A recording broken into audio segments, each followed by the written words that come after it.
Hello दोस्तों, तो आज हम आपको बताएंगे जगन्नाथ जी की रथ यात्रा के की बारे में। गाथा भी कम दिलचस्प नहीं है।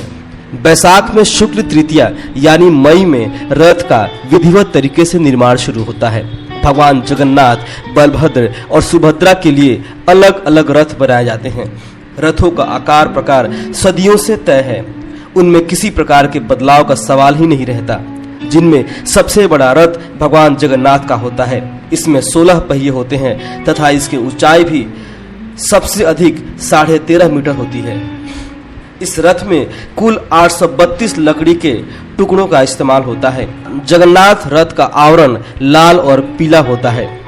जगन्नाथ रथ की तरह बलभद्र के रथ में 14 पहिए तो सुभद्रा के रथ में 12 पहिए होते हैं।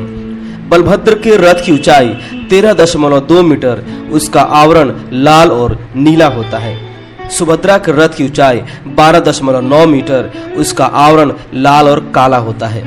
निर्माण के बाद ज्येष्ठ यानी मई जून के महीने में पूर्णिमा के दिन स्नान यात्रा के साथ रथ यात्रा के समारोह की विधिवत शुरुआत होती है। इस दिन तीनों मूर्तियों को मंदिर से निकालकर बाहर नहलाने के लिए लाया जाता है। लोगों के हुजूम में जयकारों के बीच मूर्तियों को 108 घड़ों के पानी से स्नान कराया जाता है। नतीजतन इन्हें सर्दी जुकाम हो जाता है, ऐसी मान्यता है। परिणाम स्वरूप इनका इलाज किया जाता है।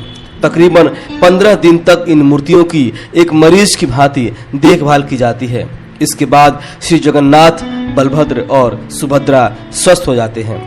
अगले दिन ये तीनों अपने अपने रथ में सवार होकर निकल पड़ते हैं।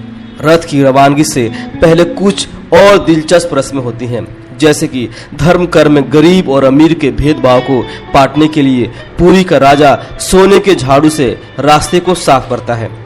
श्री जगन्नाथ शुरू में चलने में आनाकानी करते हैं, इसलिए उनके मान मनुहार के लिए जयकारों के साथ गीत गाए जाते हैं।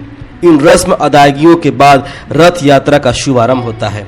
उत्सव के माहौल में हजारों की संख्या में श्रद्धालु रथों को खींचते हैं और सूर्यास्त तक ये तीनों रथ 3 किलोमीटर दूर स्थित बाग बगीचों वाले घर गुड़ीचा बाड़ी पहुंच जाते हैं। जगन्नाथ जी सहित तीनों मूर्तियों को मौसी के मंदिर में रखा जाता है। 10 दिन पश्चात वहां से वापस आने की यात्रा में भी उसी प्रकार धूमधाम से जुलूस आता है। इन 9 दिनों के दर्शन को आरब दर्शन कहते हैं। इनका अत्यधिक महात्म्य है। इस यात्रा को उल्टा रथ कहते हैं। रथ यात्रा के दिन अनेक भक्त उपवास रखते हैं। अगले दिन श्री जगन्नाथ, बलभद्र और सुभद्रा की मूर्तियों को मूल स्थान पर स्थापित करने से पहले उन्हें रथ पर ही सुनहरे वस्त्रों एवं स्वर्ण